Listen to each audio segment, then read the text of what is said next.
Hello students, welcome to my channel Engineers Academy. Kindly subscribe my channel for the solution of such problems.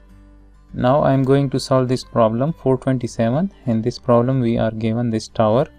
So it is said that the tower for a transmission line is modeled by the truss shown, and the cross member in the center section of the truss may be assumed to be capable of supporting tension only for the loads of 1.8 kN applied in the vertical plane. It is said that compute the force induced in members AB, DB and CD, right? So we have to find the forces in AB, DB and CD members of this truss, right?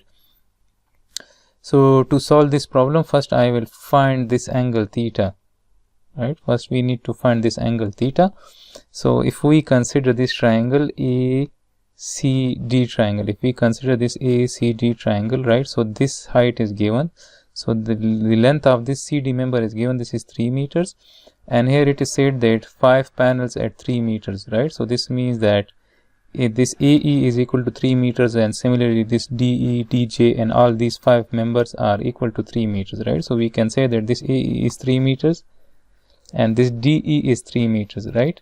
So now if we use this large triangle ACD triangle, so we can find this theta by applying tan theta, right? So tan theta will be equal to, so this 3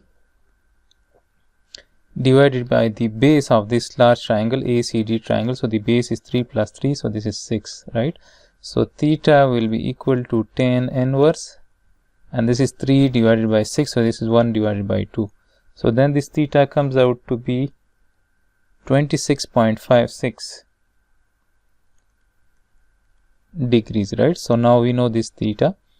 So now we will start the solution of this truss from joint A. So let's say that I write at joint A.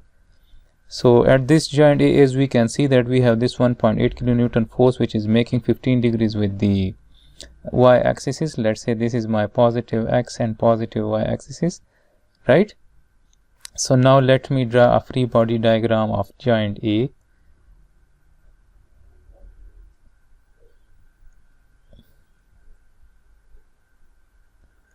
So let's say this point is at joint A, and we have this is our 1.8 kilonewton force which is making 15 degrees, right? This is 1.8 kilonewton force, and let's say that AE force is acting in this direction, right? So let me draw that AE force.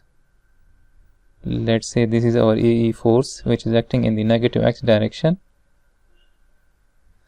and this AB force is making this theta, right? So let's say that this AB force is acting towards joint A, right?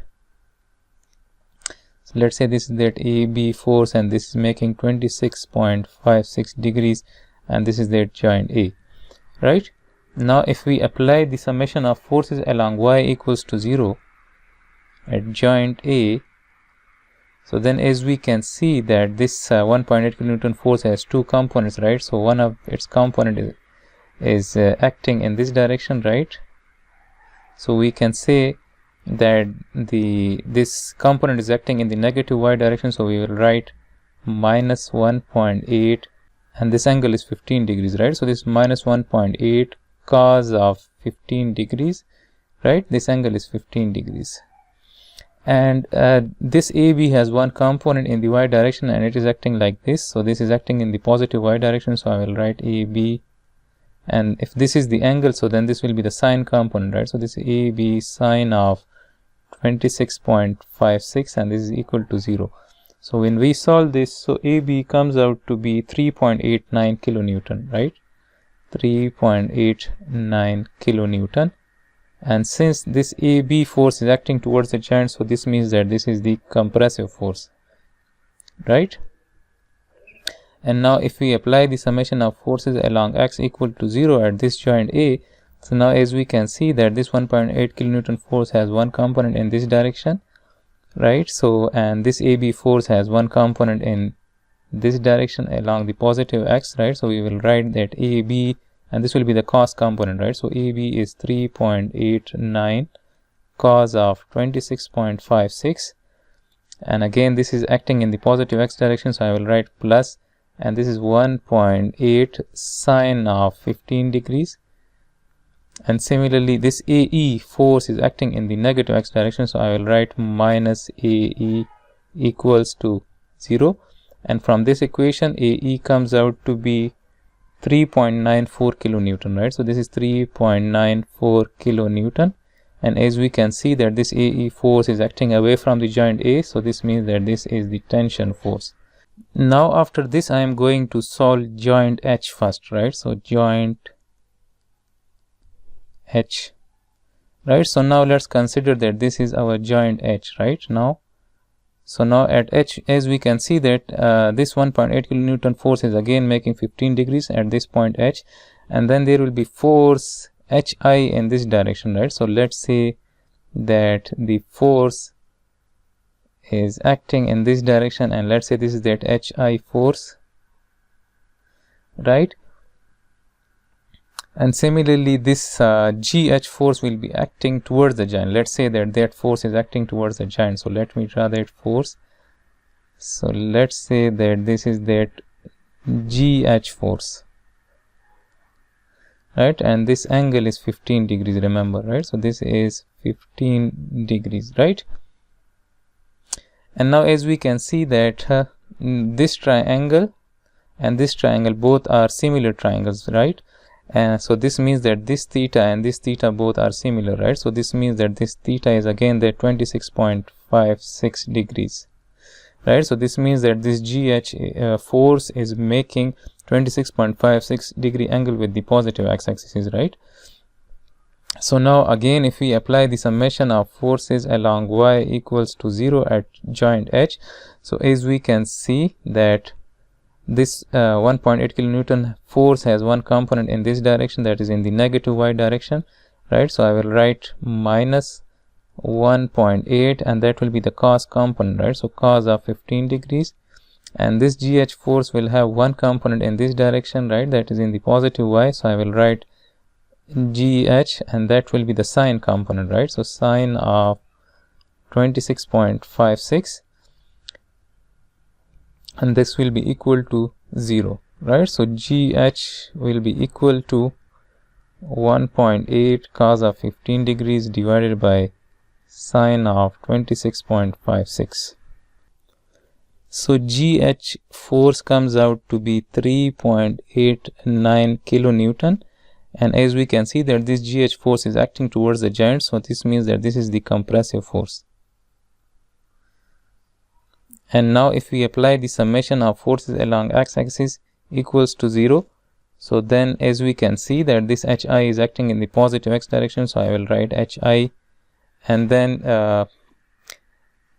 this cos component of this GH, right? So this GH has one component is acting in this direction, right, towards the negative x-axis, right? So that is minus GH cos of, right? So GH is 3.89 cos of 26.56, and similarly this 1.8 kilonewton force has one component in the positive x direction, right? And that is the sine component, right? So I will write plus 1.8 sine of 15 degrees equals to 0. So this will give us the HI magnitude, right? So HI magnitude comes out to be 3.01 kilonewton, right? And since HI force is acting away from the joint, so this means that that is the tension force. Now if we look into joint E, so at joint E, as we can see that we know this AE force is tension force, right? So it will be acting away from this joint E. And similarly DE force, let's say that this DE force is acting in this direction, right? This is unknown. And let's say that this BE force is acting in this direction, right? So as we can see that at joint E, we have this AE force whose magnitude is known, which is 3.94 kilonewton. And we have this DE force, and we have this unknown force, this BE force. Now if we apply the summation of forces along y equals to 0, so as we can see that this BE force is acting in the negative y direction, and only this BE force is acting in the y direction, right? So this means that BE force is equal to 0, right? And now if we apply the summation of forces along x equals to 0, so this means that this DE force is equal to AE force, right? So I can write that this DE force equals to AE force, and AE force magnitude is 3.94 kilonewton. And since this DE force is acting away from this joint E, so this means that this DE force is tension force, right? So this means that this BE force is 0, right? So we can assume we can remove this member force, right? Let's say that there is no BE member, right? And similarly, we can apply this same concept to joint E, right? So let's say that at this point, the HI force is acting away from this joint, right? So at joint I, it will be acting in this direction, right? So this will be that same HI force. And let's say that here is IJ force and there will be GI force, let's say. So again, if we apply the summation of forces along Y, so then there is only this GI force, so then this will be 0, right? So this means that this GI force is also 0, right? So we can say that we can remove this GI member, let's say that the force in this member is 0. So let's say that there is no GI member, let's say. So this means that this IJ force is equal to this HI force, and if this is the case, so then at this point J, this IJ force will be acting away from this joint, since this IJ force is the tension force, right? So at this joint J, this will be also tension force, right? So this means that IJ force is equal to HI force, right? So let me write it here, that, and this is very important, right? So IJ force is equal to HI force, which is equal to 3.01 kilonewton, and this is the tension force, right? Now let's solve joint B, right? So let me draw a AC line. So let's say this is that AC line, and somewhere here is that joint B, right? So as we know that this AB force is 3.8 kilonewton and this is compressive force, so then it will be acting towards the joint, right? So this is that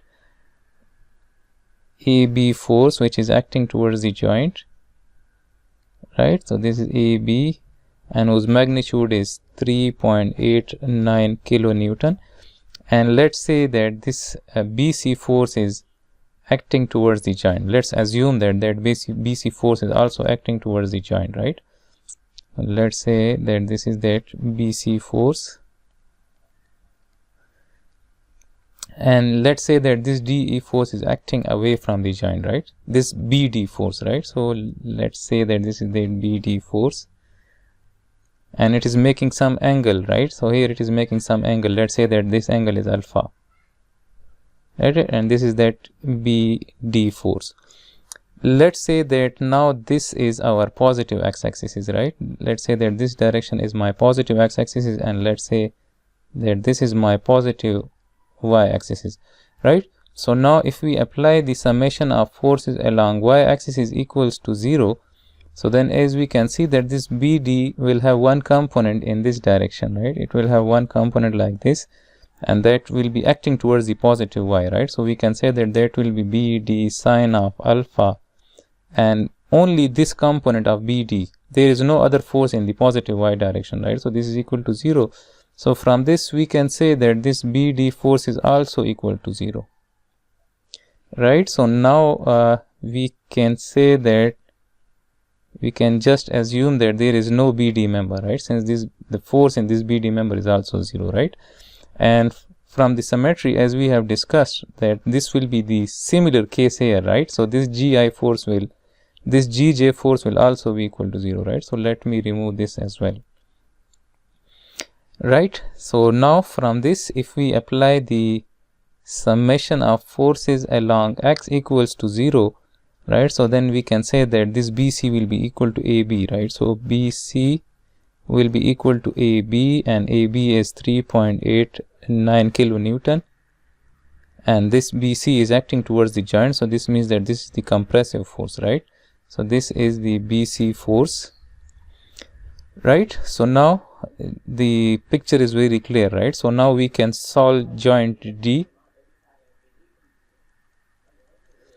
So if we draw the free body diagram, right, so DE force, so DE force is 3.94 kilonewton, and this is the tension force, right? So then this means that this DE force will be acting in this direction at this joint D. So let me draw that free body diagram. So this is that DE force which is acting away from joint D, right? So this is DE force, and its magnitude is 3.94 kilonewton, right? And let's say that this DC force is also acting away from the joint. Let's say that this is that DC force which is acting vertically downward, right? And this is DC, its magnitude is not known, right? And let's say that this DJ force is acting away from this joint D as well, right? So let's say that this is that DJ force. This is this DJ force, and this DF force, let's say this DF force is acting towards the joint, let's say. So this is the DF force. So now from this we can say that this IJ force, and if this is the DJ force at this joint D, so then at joint J, this DJ force will be acting in this direction, right? So this DJ force is acting in this direction at this joint D, so then it will be acting away from this joint J, right? And from this joint J, if we apply the summation of forces along x-axis, so we can say that this DJ force will be equal to IJ force. So from this is we have concluded that this IJ force is equal to HI force. So this means that this DJ force is equal to IJ force is equal to HI force, right? So we can say that DJ force is equal to HI force is equal to IJ force, which is equal to 3.01 kilonewton, right? So this means that this DJ force is 3.01 kilonewton, right? So now we know this DJ force. So in this at this joint D, we have these two unknown forces, right? So now if we apply the summation of forces along y equals to 0 at joint D, so now as we can see that this DF force will have one component in this direction, right, which will be acting vertically upward, right? And this DF force will be making this angle. So this angle will be how much? So since this is a square, right, so all the sides are 3, 3 and 3, and all the angles will be 90 degree, and since this is the diagonal, so then this means that this angle will be 45 degrees, right? So this angle is 45 degrees. So this will be the sine component of this DF, right? So we can say that DF sine of 45 degrees, and this is minus DC equals to 0. Since both of these are unknown, so let me apply the summation of forces along x equals to 0. So now as we can see that this DE force is acting in the positive x direction, so this is 3.94. This DJ force is acting in the negative x direction, so this is minus 3.01, and this DF force will have one component in this direction, right? So that is acting in the positive x direction, so we will write plus, and that will be DF cos of 45 degrees equals to 0. So this means that DF will be equal to 3.01 minus 3.94 divided by cos of 45 degrees. So now from this we get DF equals to 1.315 kilonewton with negative sign, right? So this means that the assumed direction of DF is not accurate, right? So this means that DF is acting away from joint D. So this means that DF is equal to 1.315 kilonewton, and this is the tension force, right? So it will be acting away from the joint D, right? Now from this equation we can find that CD or DC force, right? So let me write its CD force, right? This is CD, right? Now from this equation we can say that CD is equal to DF sine of 45 degrees. So then CD is equal to DF is minus 1.315 sine of 45 degrees. So this CD comes out to be minus 0.93 kilonewton, right? So again this negative sign means that this CD force is acting towards the joint, right? So we can say that CD force is 0.93 kilonewton, and it is the compressive force, right? So in the problem we were asked to find AB force. So we know AB force, which is 3.89 kilonewton. Then BD force or DB force, so DB force is 0, and CD force is 0.932, right? So with me it is 0.930, right? So it is approximately equal to 0.932 kilonewton, and this is the compressive force, right? So this is the solution of this particular problem.